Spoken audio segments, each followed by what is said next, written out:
Olá, eu sou Emerson Natividade. Deixe seu like, se inscreva no canal, ative as notificações, hype esse vídeo, compartilhe. Esse é um vídeo breve falando sobre consciência negra. Ontem, dia 20 de novembro, dia nacional de feriado Brasil, né? Depois de algum tempo era necessário refletir-se sobre a consciência negra, sobre esse processo que não é um processo de discriminação, muito pelo contrário, é um processo de reflexão sobre a consciência negra, sobre um processo de respeito a uma etnia que foi subjugada, né, que foi escravizada, né, nas Américas, vários irmãos negros vindo da África, né, e no período colonial ali subjugados, né, dentre eles Zumbi dos Palmares, um dos líderes, né, acompanhado de sua companheira Dandara, lutaram bravamente no século XVII para que as coisas mudassem. E em 1695, Zumbi foi assassinado covardemente, né? Não demorou muito, um ano depois, a Dandara, sua esposa, também foi assassinada ali na Serra da Barriga. Essas capitanias militares da época, né, ceifaram a vida desses dois líderes ali, Pernambuco, Paraíba, Alagoas, né? Então, é importante a gente refletir sobre essas questões, entendendo que nós só conseguiremos fazer uma sociedade justa e igualitária, uma sociedade melhor, uma sociedade que respeita o próximo, uma sociedade que realmente contribui para o pensamento das crianças, de transformação do nosso processo, onde nós possamos entender que tem que haver uma equiparidade econômica entre o branco e o negro, entre o indígena, entre a mulher branca e a mulher negra, que esse processo se dá, se a gente se basear na pergunta 803 do Livro dos Espíritos, onde Kardec pergunta se há diferença entre os homens, e a espiritualidade diz que não, né? Todos nós somos iguais perante Deus, né? Há as diferenças sociais e étnicas aqui, porque nós temos que conviver com essas diferenças para evoluir dentro de um processo, ainda findando provas e expiações, caminhando para uma transição planetária e a regeneração da quinta dimensão.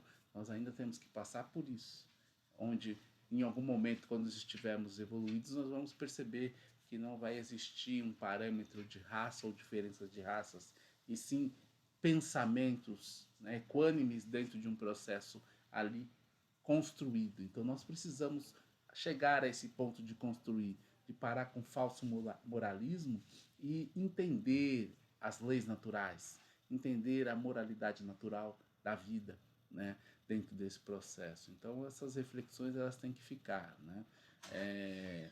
Ali em 1971, um grupo do Rio Grande do Sul, né, criou esse processo de nós começarmos a falar sobre Zumbi dos Palmares, processo final da escravatura, o quanto isso é importante.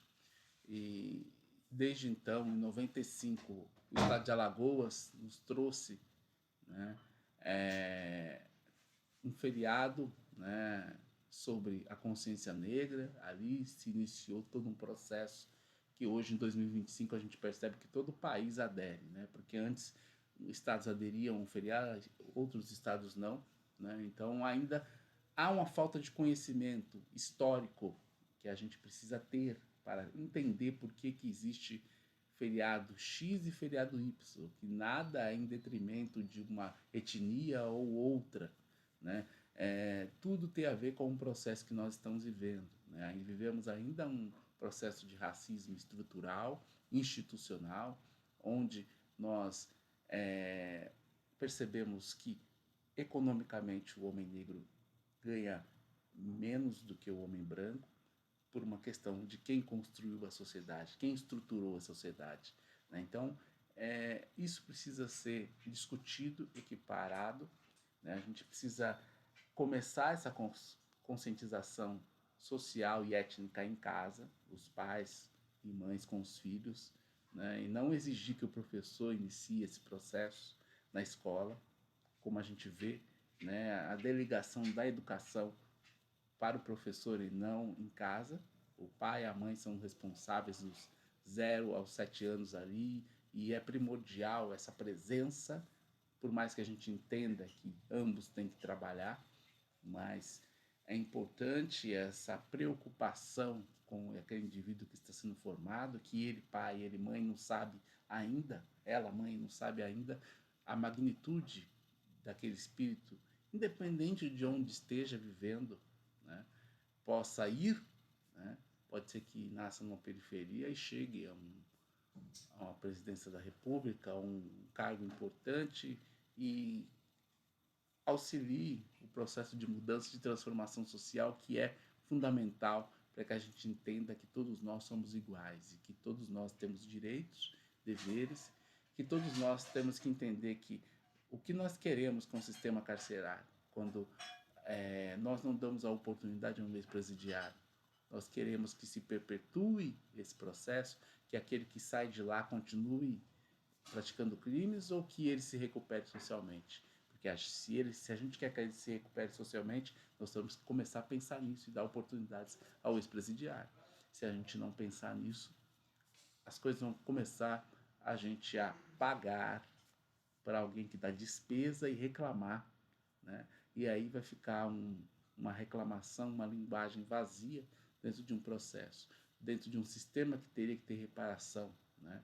A gente tem que entender que nós podemos emitir a nossa opinião, mas não devemos julgar o próximo, porque da mesma forma que nós julgamos, nós seremos julgados. Isso disse Jesus, disse Moisés, disse Buda, cada um da sua forma, dentro do seu processo. Esses avatares divinos, que são exemplos e os pensamentos de cada um deles, institucionalmente, criaram filosofias religiosas. Eles não criaram nenhuma filosofia religiosa, mas criaram através desses pensamentos. Então é importante a gente refletir sobre isso. O que nós queremos para a nossa sociedade. Então, o Dia da Consciência Negra não é somente para um negro refletir em relação ao o processo primordial, né, de início, onde tudo começou, né, como se reverberou esse processo até o Brasil e perante o mundo, a negritude e o resgate à ancestralidade, seja dentro das filosofias religiosas africanas, que são cristãs também, e há essa separação de forma errônea, né? Porque se a gente olhar o continente africano, ele é dividido ali entre os católicos, aqueles praticantes do que se diz religiões de matriz africana, que na verdade o cunho principal, o foco principal, o alicerce principal são as mensagens, as filosofias que vieram, né, construídas através dos ditos de Jesus Cristo, né? Então, se a gente olhar, a gente vai ver ali os cristãos, que são os católicos, a gente vai ver aqueles que praticam um candomblé africano e o batuque, né, que é a principal filosofia religiosa ali, e os praticantes do Alcorão, né, os islâmicos, né, os praticantes do islamismo. Então há essa divisão no continente. Então a gente se esquece, né, dentro desse processo histórico, para a gente nomear, e às vezes a gente taxa, né, fulano que é assim, que é assado, e a gente tem que perceber o que a gente está falando. Muitas das vezes a gente não percebe que há uma divisão ali, né, dentro desse processo. Como há uma divisão no nosso país em relação às questões religiosas, que tem como base, sim, né, os imigrantes, né, os africanos que foram escravos e hoje aí tem muitos filhos, netos, bisnetos, né, ou irmãos, né, que compartilham essa etnia, assim como os indígenas hoje que foram obrigados a entrar na sociedade porque de uma certa forma destruíram e dizimaram as suas aldeias, né? A gente tem que começar a refletir sobre essa arrogância e essa falta de humildade do homem branco em dizer que o que ele pensa é o que está correto, né? E destruir a construção que os indígenas milenarmente vêm trabalhando entre eles, né? E os povos, né, que vieram da África, né? Então é todo um processo onde essas diferenças, essa diversidade, ela é importante para que a gente possa crescer socialmente, né? Esse pseudo-tradicionalismo que não serve para nada se a gente não entende que nós estamos em evolução, que tudo muda, se transforma, que não, a gente não pode ficar copiando coisas de 100 anos atrás, 50 anos atrás, né? Tudo, a tecnologia está aí, ela não existia há 30 anos, 40, 50 anos, e hoje ela está aí, né? E ela permeia todo um processo onde quem nasce hoje não se imagina não ter um celular, não ter um computador para construir a sua vida. Então, tudo vai mudando, tudo vai se transformando, tudo vai mudando. E mais para frente vão existir mais inovações que isso que eu estou falando para a gente refletir, logicamente, muitas coisas do que a gente está vivendo hoje vai ser obsoleto, né? E assim faz parte da vida, né? Então a gente não pode querer perpetuar questões errôneas, né, que não fazem parte de um coletivo social, de um pensamento social em prol de uma igualdade que nós devemos trabalhar e pregar para nos melhorarmos, melhorar a sociedade de uma certa forma, entendendo que o negro tem que ganhar o mesmo que o homem branco ganha, a mulher ganha, a mulher negra ganha, né? O indígena ganha. Se aquele ser, naquele momento, tem um protagonismo, ele tem que receber a mesma fatia e não metade pela sua etnia. Isso tem que parar, isso tem que mudar. Se nós entendemos que quem criou essa sociedade foi as cabeças brancas, os homens brancos, né? As mulheres durante muito tempo não tinham poder de voto, um poder de mudança. Aí há uns 70, 80 anos para cá começaram a se transformar e a mudar isso, né? Então é, é um processo de lutas e de transformações e de mudanças que é necessário. Por isso é muito importante e necessário a gente refletir sobre a consciência negra, refletir sobre o que impacta na nossa sociedade, no Brasil e no mundo, né? Essa etnia e todos os processos que estão contidos e estão por trás de conhecimentos que vieram e foram suprimidos, subjugados, violentados, né?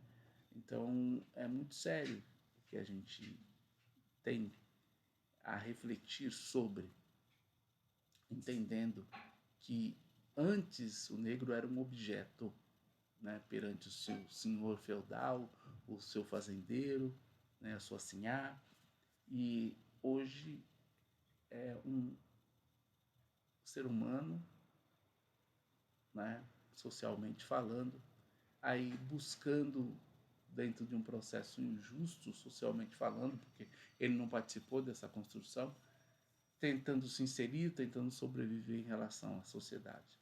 Então a gente tem que entender esse processo, refletir sobre isso, mudar, transformar, porque não cabe mais esse tipo de pensamento, né? Se a gente entende que Jesus disse, e a espiritualidade vem dizendo através das filosofias, que todo homem é igual perante Deus, todo homem, quando morre, vai para o mesmo lugar perante Deus. Por que as diferenças? Por que essas diferenças sociais? Por que tanta hipocrisia dentro de um processo onde a palavra primordial é respeito, não julgais para não julgar para não ser julgado, não condenar para não ser condenado. Que se alguém está errando e aquela pessoa está errando, né, e que a gente não tem o direito de dizer para ela que ela está errando, porque é parte do processo dela entender o que ela está fazendo, se esse erro é para milhões, é para um grupo, um coletivo, nós temos o direito e o dever de relatar, mas de forma respeitosa. Isso é indulgência, né? Que a gente possa ser indulgente na medida que nós entendemos que há uma transformação coletiva no sentido de mudar, de transformar, de fazer diferente. Então, cabe aqui essa reflexão para que nós não deixemos passar esse momento, porque a gente sempre, né, quer descansar, quer ir para a praia, mas raramente a gente procura refletir sobre mudanças sociais, sobre transformações sociais, que já passou da hora de a gente começar a olhar para isso, e isso começa na educação ali, na base, né, educacional, para que a gente possa, e nessa educação, quando eu falo, não é educação somente escolar, porque a gente cobra uma educação escolar, a educação ela começa em casa, começa no lar. É essa educação que a gente precisa melhorar, essa visão de parâmetro que a gente precisa melhorar, de como passar isso para os nossos filhos, consequentemente para os nossos netos e bisnetos. E não trazer heranças ruídas, indignas do passado, que não servem mais, que não contribuem em absolutamente nada para um processo que tem que ser melhorado, não continuado. É isso que é importante nós refletirmos. Gratidão, até a próxima.